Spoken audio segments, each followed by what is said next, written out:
Haleluya, puji nama Tuhan. Selamat pagi Bapak Ibu Saudaraku. Mari kita datang ke hadirat Tuhan pada pagi hari ini. Kita mau mencari wajah Tuhan. Kita mau menyenangkan hati Tuhan.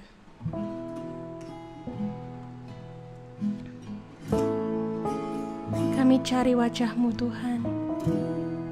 Kami merindukan Engkau.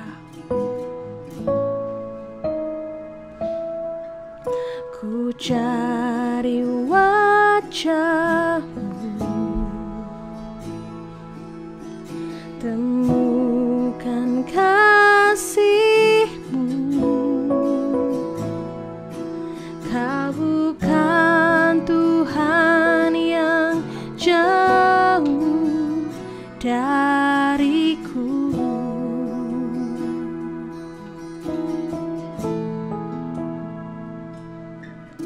Ku panggil nama-Mu,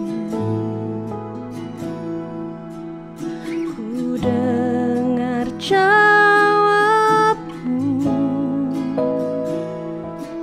Kau Tuhan yang selalu dengar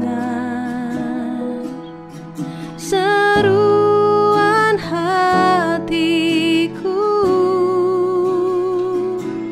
Sungguh indah Kau Tuhan, penuh kasih dan sayang. Kau tempat penghiburan bagi setiap hati yang terluka. Sungguh indah Kau Tuhan, menara perlindungan. Kau sumber kekuatan bagi semua orang yang membutuhkan.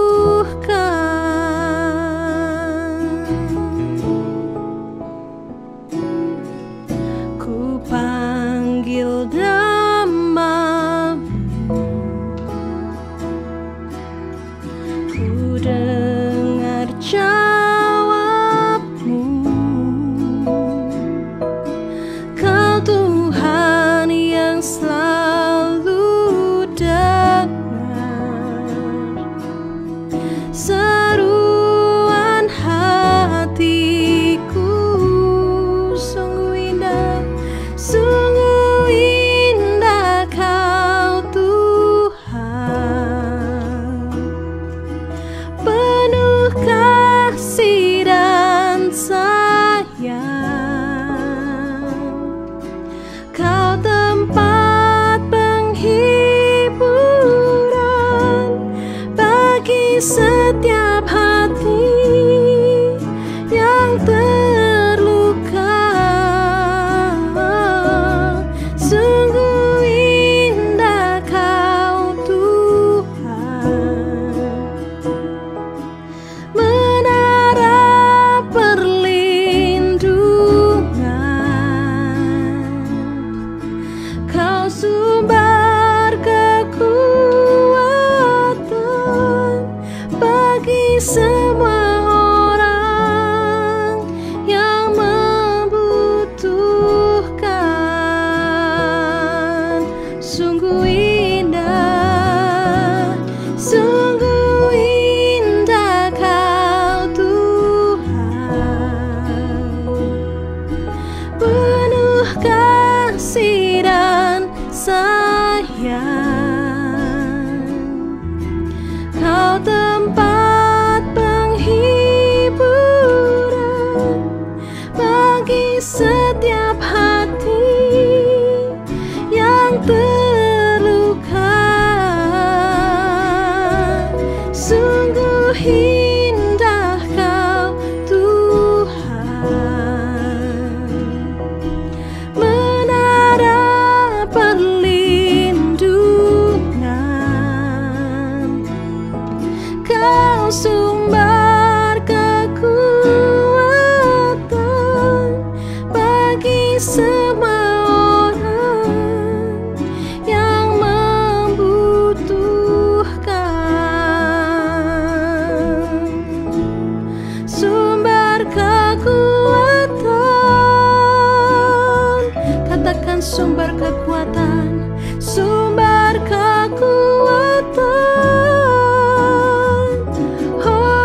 Selamat pagi Bapak Ibu Saudara, seluruh sidang jemaat Sayan Altar. Senang sekali pada pagi hari ini kita kembali bersama-sama bisa mendengarkan dan merenungkan firman Tuhan yang saya beri judul Mempercayai Hati Tuhan. Kita akan baca ayatnya terlebih dahulu di dalam Matius pasalnya yang ke-7 ayat 9 sampai 11. Saya akan bacakan. Adakah seorang daripadamu yang memberi batu kepada anaknya jika ia meminta roti, atau memberi ular jika ia meminta ikan? Jadi, jika kamu yang jahat tahu memberi pemberian yang baik kepada anak-anakmu, apalagi Bapamu yang di surga, ia akan memberikan yang baik kepada mereka yang meminta kepadanya. Puji Tuhan, Bapak Ibu Saudara yang dikasihi Tuhan, dalam hidup ini banyak sekali hal yang membuat kita takut dan hidup di dalam keraguan-raguan. Bahkan mungkin kita pernah menceritakan ketakutan kita, kecemasan kita, keraguan-raguan kita kepada orang lain dengan harapan mereka akan menguatkan dan menolong kita. Tetapi justru kita malah dinilai, loh, jadi orang Kristen kok takut? Jadi orang Kristen kok tidak punya iman, ya. Kita mengharapkan pertolongan, tetapi justru mungkin perkataan mereka itu semakin melemahkan kita. Ya, kita tidak perlu berkecil hati pada pagi hari ini, sebab Tuhan tidak pernah memandang rendah keterbatasan dan kekurangan kita dalam hal mempercayainya. Ya, seorang hamba Tuhan pernah berkata, iman itu bukan sekedar dari tidak percaya kemudian menjadi percaya, sudah selesai. Bukan, ya. Iman adalah sebuah proses perjalanan. Karena itulah Tuhan ingin memulihkan, Tuhan ingin membangkitkan iman kita dan terus menuntun kita dari iman kepada iman. Dan pada pagi hari ini kita akan belajar dari Markus pasalnya yang ke-9 ayat 14 sampai 29. Di dalam Markus ini dikisahkan ada seorang ayah yang datang kepada Yesus untuk menolong anaknya yang sedang kerasukan roh jahat. Sejak kecil anaknya ini sangat menderita karena roh jahat itu ingin membinasakan dia. Sang ayah pasti sangat mengasihi anaknya dan dia tidak tahan melihat penderitaan yang dialami oleh anaknya. Dia telah mencoba melakukan banyak hal untuk menolong anaknya, namun semua usahanya gagal. Bahkan ketika sang ayah ini datang meminta pertolongan kepada murid-murid Yesus, murid-murid Yesus pun gagal menolong. Ya, maka tidak mengherankan bila sang ayah ini mulai putus asa, kehilangan kepercayaan bahwa anaknya bisa tertolong. Tetapi sang ayah ini tetap mencoba datang ya kepada Yesus dan meminta belas kasihan dari Yesus serta berkata, "Tolonglah aku yang tidak percaya ini." Dalam keadaan yang seperti ini, Tuhan tidak pernah memandang rendah keterbatasan dan kelemahan sang ayah dalam beriman kepadanya. Tuhan menanggapi permohonan sang ayah, Tuhan mengusir roh jahat itu dan menyembuhkan anaknya. Bapak Ibu, saya diberkati dengan karakter sang ayah dalam kisah tadi. Hati seorang ayah yang mengasihi anaknya dan ingin memberi yang terbaik. Sang ayah telah mengupayakan apa saja untuk kebaikan anaknya. Ya, sama seperti ayat yang kita baca di Matius 7 tadi, ayat yang ke-11 dikatakan Bapa di dunia yang jahat sekalipun tetap tahu memberikan apa yang baik untuk anak-anaknya. Dalam pengertian kita, Bapa yang jahat itu mungkin seorang yang otoriter, seorang yang keras, seorang yang mungkin kasar, punya disiplin tinggi. Ya, mungkin pernah memukul anak-anaknya. Seorang ayah yang jahat itu mungkin orang yang kita anggap tidak bertanggung jawab terhadap anaknya, ya, dan lain-lain. Tetapi jahat artinya di sini juga bisa berbicara tentang ketidaksempurnaan manusia, ketidaksempurnaan seorang ayah karena memang manusia ini hidup di dalam dunia yang sudah jatuh di dalam dosa.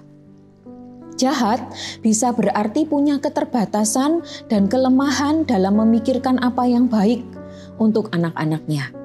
Dalam keadaan yang seperti ini sekalipun seorang ayah yang jahat tadi, yang punya kekurangan tadi, tahu memberi apa yang baik untuk anak-anaknya.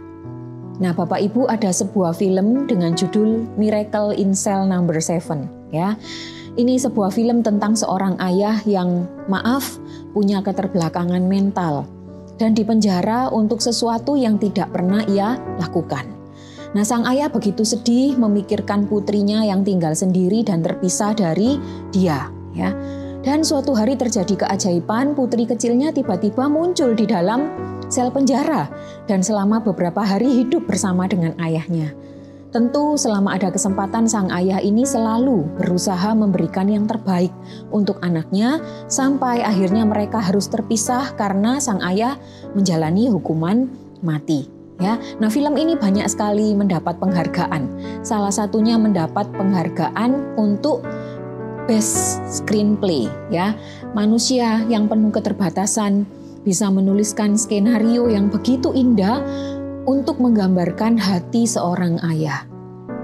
Dan puji Tuhan, kita punya Bapa di surga yang memang begitu mengasihi kita dan rindu memberikan yang terbaik untuk anak-anaknya. Bapak Ibu Saudara yang dikasihi Tuhan, saat kita menghadapi persoalan yang datang silih berganti, penderitaan, ujian, tantangan, sakit penyakit, kita sudah berdoa bahkan mungkin sudah berpuasa, namun belum ada tanda-tanda keajaiban, belum ada perubahan, dan sepertinya belum ada pertolongan Tuhan. Dan kemudian ketika kita melihat sekeliling kita, ada begitu banyak hal yang justru mengecewakan, yang membuat iman kita menjadi begitu rapuh, dan teori-teori rohani begitu berat bagi akal kita. Penilaian manusia terasa seperti penghakiman yang kejam bagi kita.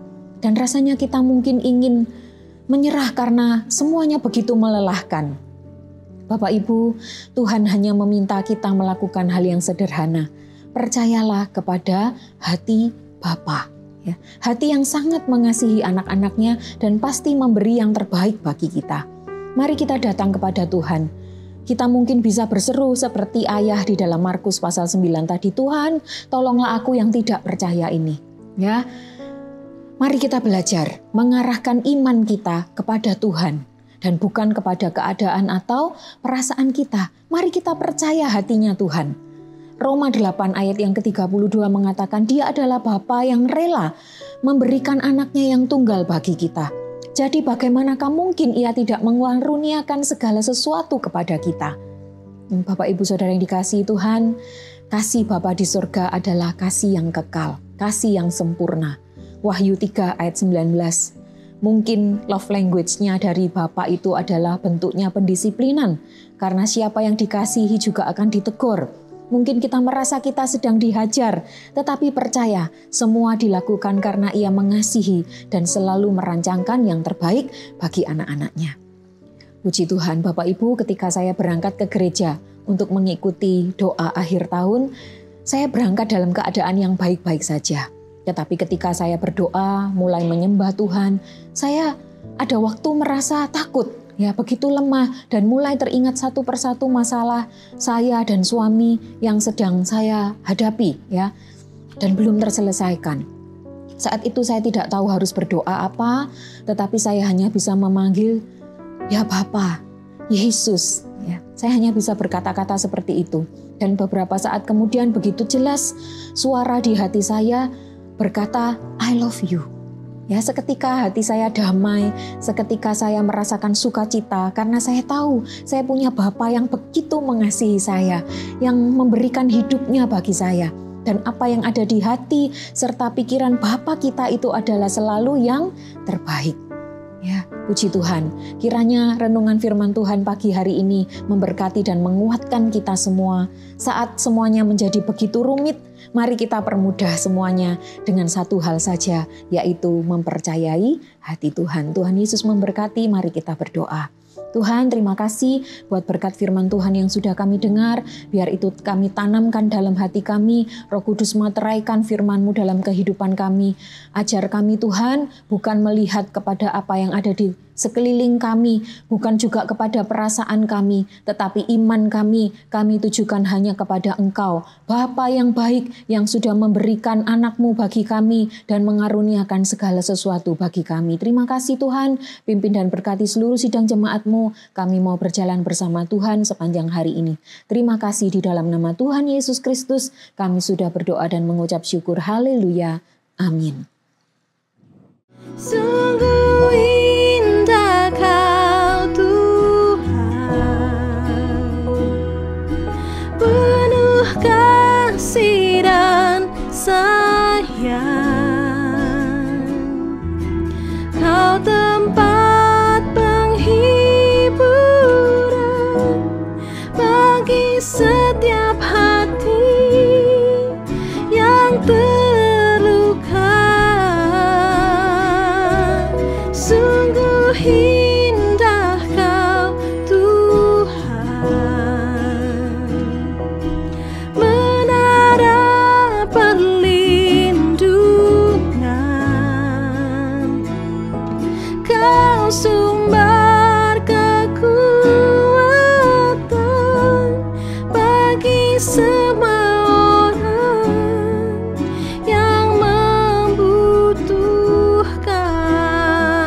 kuasa